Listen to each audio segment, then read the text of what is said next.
औज़ुबिल्लाहिमिनश्शैतानिर्रजीम बिस्मिल्लाहिर्रहमानिर्रहीम। अस्सलाम वालेकुम क्लास। बेटा आज जो है हम topic discuss different functions of operating system. कल हमने ऑपरेटिंग सिस्टम का इंटरव्यू देखा था, आज हम उसके डिफरेंट फंक्शंस की बात करेंगे।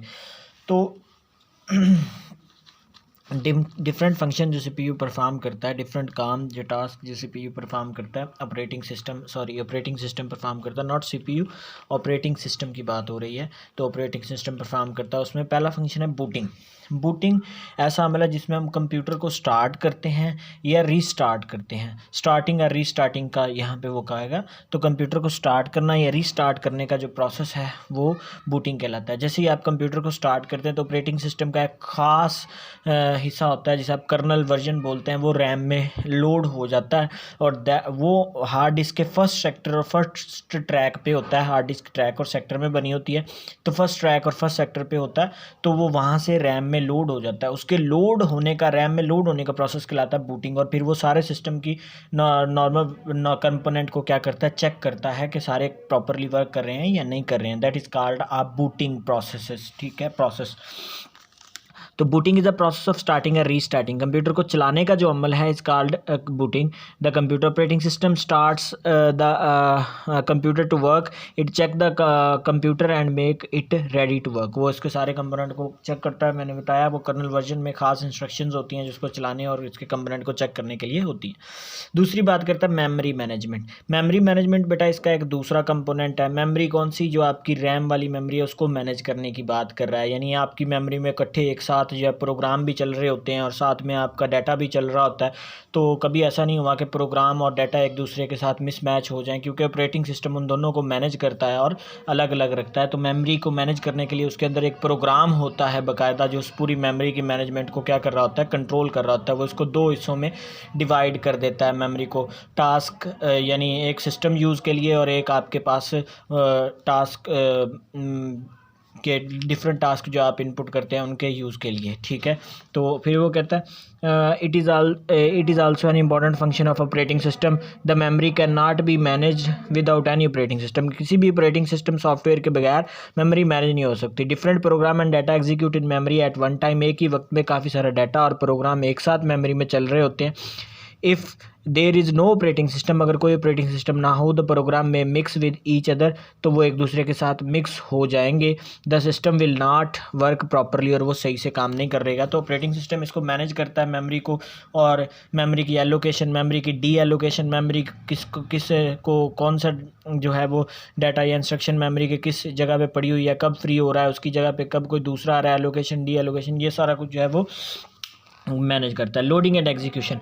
तो आप एक बात तो जानते हैं, जब भी कोई टास्क, कोई प्रोग्राम कंप्यूटर में चलना होता है, एग्जीक्यूट होना होता है, तो उससे पहले हम उसकी मेन मेमोरी में लोड करते हैं। तो लोडिंग भी ऑपरेटिंग सिस्टम के ज़िम्मे होती है। ठीक है, तो और एग्जीक्यूशन भी। A program is loaded into memory before it can executed. Operating system provide the facility to load program in memory easily and executed. और फिर इसको एग्जीक्यूट करने की हिदायत सारी जो होती हैं वो इसके पास होती हैं, ऑपरेटिंग सिस्टम के पास होती हैं। ठीक है, डाटा सिक्योरिटी। आप अक्सर अपने लैपटॉप, मोबाइल के ऊपर पासवर्ड लगाते हैं, थंब का लगा लेते हैं या फेस आई डिटेक्शन का लगा लेते हैं। डिफरेंट तरह की सिक्योरिटी आपके पास, डाटा को, जो आपका डाटा कंप्यूटर में पड़ा हुआ, इसको सिक्योर करने के लिए।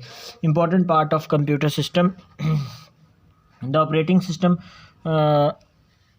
protects the data stored on the computer with illegal use, modification or deletion। वो illegal use क्या है, यानी आपके कंप्यूटर में डाटा पड़ा हुआ है तो कोई बाहर से आके आपका सिस्टम जो है या मोबाइल जो है उसको, पासवर्ड को जो है वो किसी तरह ब्रेक कर दे और उस तक पहुंच जाए, तो फिर जो है वो पासवर्ड वैसे लगाया क्यों जाता है, इसी काम से बचने के लिए, या सिक्योरिटी इस काम से बचाती है।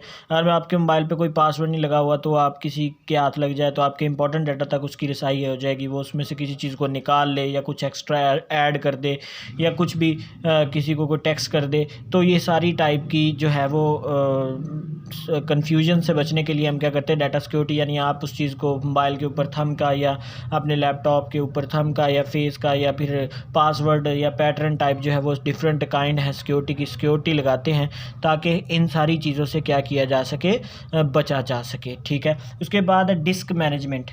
कौन सी डिस्क की मैनेजमेंट की बात कर रहा है बेटा, हार्ड डिस्क की मैनेजमेंट की बात कर रहा है। हार्ड डिस्क में आप जो है वो डिफरेंट, आपको पता है आप डिवाइसेस ड्राइव्स बना लेते हैं, A drive, B drive, C drive, और फिर उसके अंदर फोल्डर्स को एक प्रॉपर तरीके से मैनेज करते हैं। तो ये फाइल मैनेजमेंट सिस्टम भी चल रहा होता है और डिस्क मैनेजर भी होता है इस मेमोरी को, डिस्क मैनेजमेंट को जो है वो मैनेज करने के लिए। ठीक है, तो operating system manage the disc space, और आपको साथ शो भी हो रहा होता है ना कि अक्सर डिवाइस बनी होती है, एक ड्राइव बनी होती है, नीचे लिखा होता है 100 GB की है, 50 यूज़ हो गई है, 50 फ्री है, तो वो डिस्क मैनेजमेंट की वजह से ही हो रहा होता है।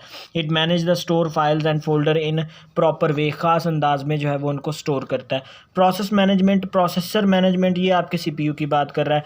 तो प्रोसेसर जो है वो कोई भी प्रोसेसर एक वक्त में एक टास्क परफॉर्म कर सकता है। अगर सिंगल प्रोसेसर, अगर मल्टीपल प्रोसेसर फिर तो एक से ज़्यादा टास्क परफॉर्म हो सकते हैं, लेकिन अगर एक सिंगल प्रोसेसर है तो कोई एक वक्त में एक टास्क परफॉर्म कर सकता है। तो फिर ये अगर मल्टीपल टास्क आ जाएं तो फिर आपका जो ऑपरेटिंग सिस्टम है ये इसको होता है कि किस टास्क को पहले जो है वो परफॉर्म करना है। CPU can perform task at one time है, वन टास्क, एक वक्त में एक task. If there are many task, बहुत सारे टास्क हैं, ऑपरेटिंग सिस्टम खुद डिसाइड करता है which task should get the CPU, तो पहले किस टास्क को जो है वो CPU तक लेके जाना है।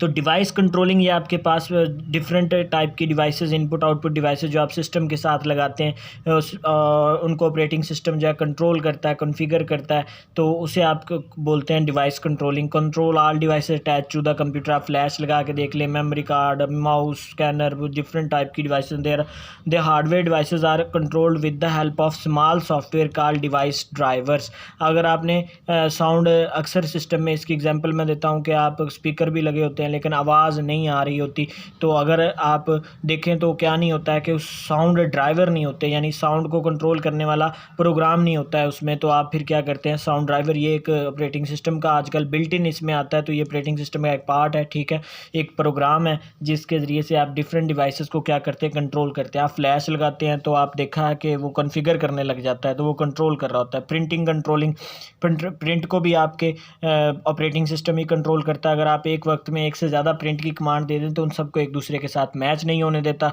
Also control printing functionality, user issue to print commands at the same time, it does not mix data of these files and print them separately, अलग अलग करता है। प्रोवाइडिंग इंटरफेस, ये वो इंटरफेस वो एरिया है जो यूज़र और कंप्यूटर को जो है, यूज़र और कंप्यूटर के दरमियान कम्युनिकेशन का ज़रिया बनता है। इसीलिए कल हमने एक वो देखा था कि कंप्यूटर और फिर यूज़र दरमियान में ऑपरेटिंग सिस्टम है, तो ऑपरेटिंग सिस्टम इंटरफेस प्रोवाइड करता है। इंटरफेस डेस्कटॉप, अक्सर ये मोबाइल की स्क्रीन के ऊपर जो आपको नज़र आता है, तो लैपटॉप के अंदर या कंप्यूटर के अंदर desktop, my computer, recycle bin, इस तरह के बहुत सारे फोल्डर्स भी बने, उसके आइकन्स भी बने होते हैं। तो वो जो डेस्कटॉप नज़र आ रहा होता है वो बोलते हैं इंटरफेस, जिसके ज़रिए से आप सिस्टम को यूज़ करते हो, वो उसका क्या कहलाता है, इंटरफेस। उसके ऊपर आप डिफरेंट फंक्शंस जो है परफॉर्म करके सिस्टम को क्या कर रहे होते हैं, यूज़ कर रहे होते हैं।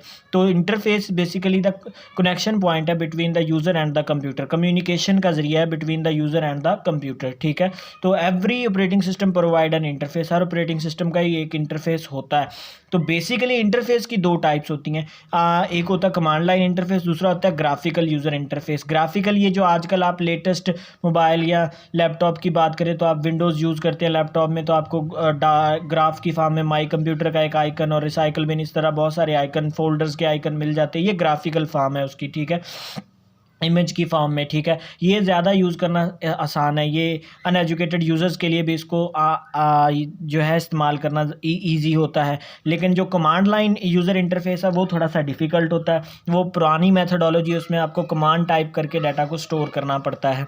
User interface use to interact with the computer, computer के साथ जुड़ने के लिए। User interface control how inter data and instruction and how information is displayed on the screen. कैसे, operating system provide two type of interfaces. ठीक है, graphic graphical user, command line. In consist of visual environment communicating with the computer, also windows icon menus graphical, ठीक हो गया वो बात जो मैंने कही है। दूसरा आपके पास है command line, it provide an interface to communicate with the computer by typing command. तो ब्लू स्क्रीन होती है, ब्लैक स्क्रीन, कमांड प्रॉम्प्ट पे आप कमांड्स टाइप करके जो है वो इसको इस्तेमाल करते हैं जी। आज के लिए बेटा इतना ही, इंशाल्लाह कल मिलेंगे नए लेक्चर के साथ। कल तक के लिए अल्लाह हाफिज़।